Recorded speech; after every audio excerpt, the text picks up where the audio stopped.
शादी ब्याह महंगे हो गए हैं, तो इसका आसान तरीका है कि खामोशी से कर लें, 4 साल बाद मीडिया निकाल लेगा, पता ही ना चले किसी को।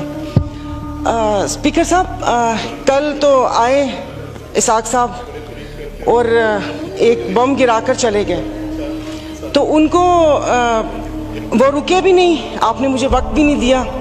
उनको तो मुबारकबाद पेश करनी थी यहाँ आने पर कि 4 साल कैदो बंद की सऊबतें उठाई और उसके बाद वो आए और यहाँ पर हमें भले बम ही गिराया मगर अपना चेहरा दिखा दिया।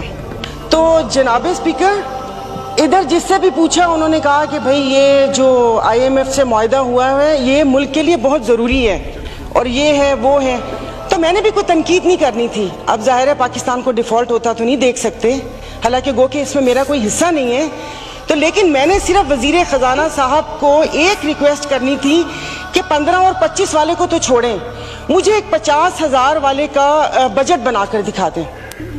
आप मुझे बजट बनाकर दिखा दें, मैं आपको इसको भी मैं आपको वोट दूंगी और आइंदा आने वाले आपके फैसलों को भी मैं सेकंड करूंगी। तो ये कौन सी बात है कि आप आए, आप जिस दुख तकलीफ और कर्ब से गुजरते ही नहीं है, उससे गुजरते ही नहीं है, और आप यहाँ पर आके भाषण देते हैं कि ये हमें मुश्किल फैसले करने पड़ेंगे।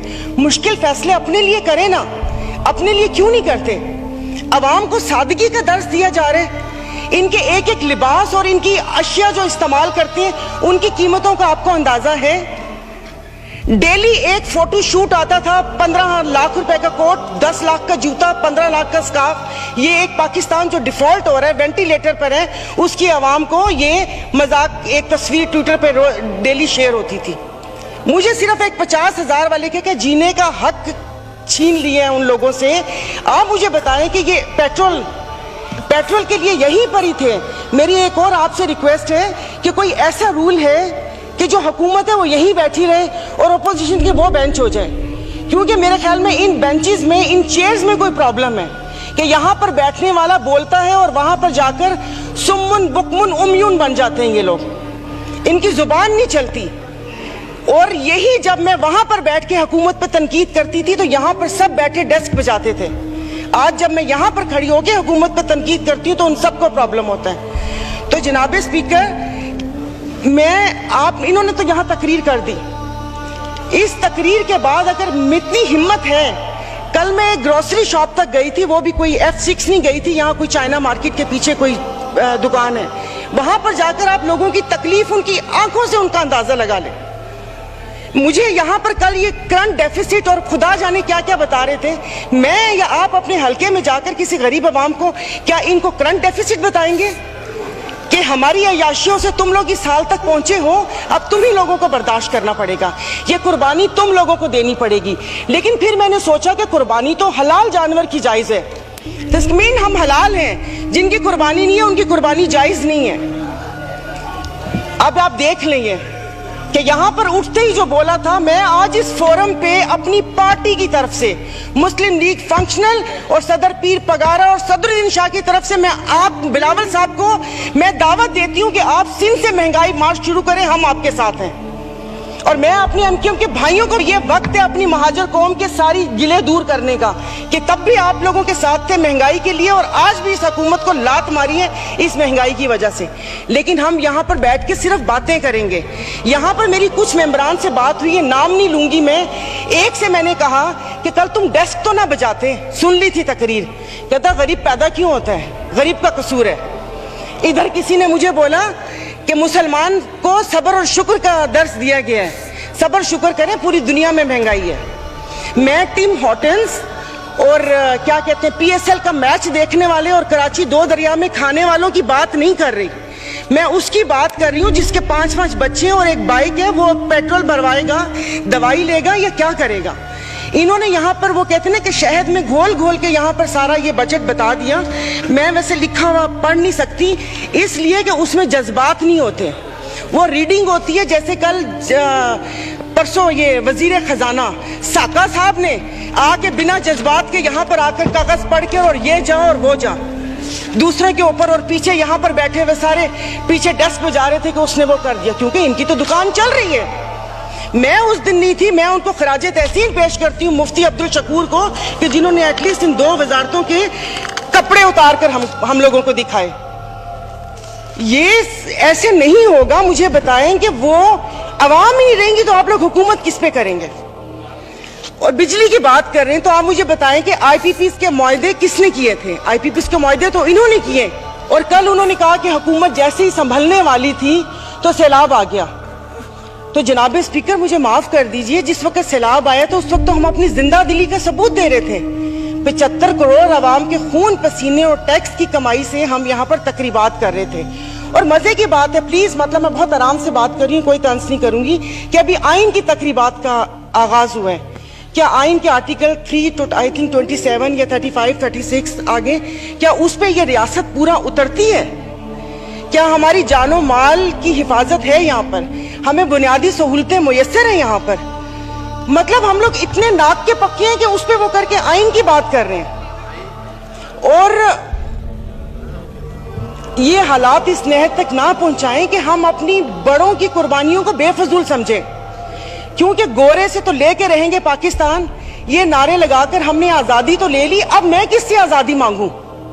क्या गोश्त खाने के लिए हमने आजादी मांगी थी कि खुला गोश्त यहां पर खाने को मिल जाए? उसके अलावा तो कुछ भी नहीं है। और मुझे माफ कर दीजिएगा कि उस कश्मीर वाले दिन में यहां पर ना वजीर आजम थे, ना वजीर खारजा थे, ना दिफा मिनिस्टर थे, और ये यहाँ पर कश्मीर का वो हो रहा था। और जो मोदी की कहानी सुना रहे थे, मुझे तो एक सेकंड के लिए, मैं तो उस वक्त आई थी, मैं समझी कि आप शायद यहाँ के हालात सुना रहे हैं।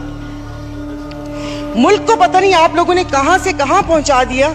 टैक्सीज की बात करें, जैसे अभी मेरे भाई ने बोला कि रमजान आने वाला है, मशरूबात पर, अरे मीठे मशरूबात पर क्यों टैक्स लगा रहे हैं? कड़वे मशरूब को लीगल करके उसके ऊपर टैक्स लगाए ताकि रेवेन्यू भी मिले पाकिस्तान को।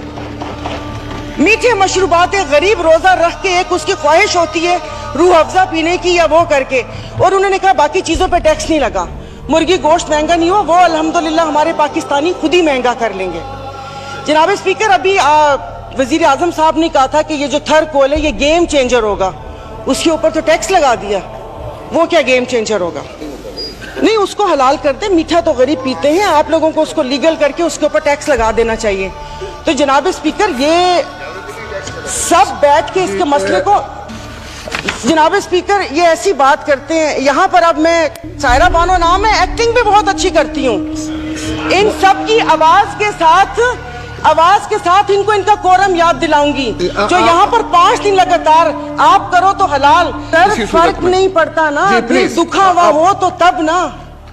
मैं आपको अपना से शहदादपुर में 2 हफ्ते पहले, 1 हफ्ते में 4 खुदकुशी हुई है, और मैं इस ऐवान के सामने कहती हूँ कि ठीक है मेरे हस्बैंड वेल ऑफ हैं, बट मैं एक मिडिल क्लास फैमिली से हूँ। मेरे भाई ने परसों मुझे मैसेज किया और उसने बोला कि दुआ करोगे मैं मर जाऊं। और वो सिर्फ एक मेरा भाई नहीं है, मैं पूरे अपने जो भाई जिनका राब्ता मुझसे नहीं है, मैं उनकी मैं बात कर रही हूँ। जनाब स्पीकर, कल मैं गई थी, वो जिस बंदे ने 4 टमाटर और 4 आलू लेकर 400 उसके पास नहीं थे, उसने पर्स निकाला, मैं शर्म से गड़ के मर गई। 272 लीटर पेट्रोल आप लोगों ने मुश्किल करनी है तो आप V8 और बड़ी बड़ी ग्रैंड क्रूजर को 500 लीटर पेट्रोल देना, गरीब को आप नहीं वो करें। दवाइयां तो वो दवाई नहीं मिलती, सरकारी अस्पताल का आपने हाल देख लिया। मैं प्लीज आप मार दें, आप प्लीज मार दें। ये मेरी बहन पीछे बैठी हो तो पीछे ही बैठी रहो, अगली दफा की टिकट नहीं मिलेगी अगर ज्यादा चुड़चुड़ की तो। ऑनरेबल स्पीकर, मतलब इनके दिमाग मिले ही नहीं उन लोगों से, इनके भूसा भरा हुआ दिमाग में। मेंबर आप मुझे एड्रेस करें। और नहीं सर, ये ऐसे बोलती कोई काम है नहीं, पार्टी में कोई पूछता है नहीं, और यहाँ पर आके सिर्फ ये 4 अल्फाज बोल के और उसको वो कोशिश करती है कि हमने भी उंगली कटवा के शहीदों में नाम लिखवाया। मतलब ये कौन लोग हैं? आप जारी रखें। तो आप मुझे बताइए, अशराफिया तो चली जाएगी यहाँ से, तो हम बदमाशियों को मार देना कि इस मुश्किल हालात में भी जीने की ख्वाहिश रखते हैं, ये बदमाशी नहीं है तो और क्या है?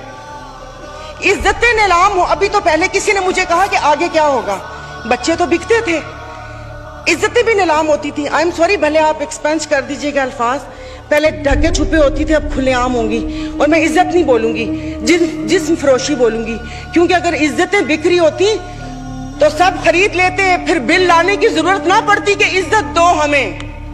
सब यहाँ पर बैठे हुए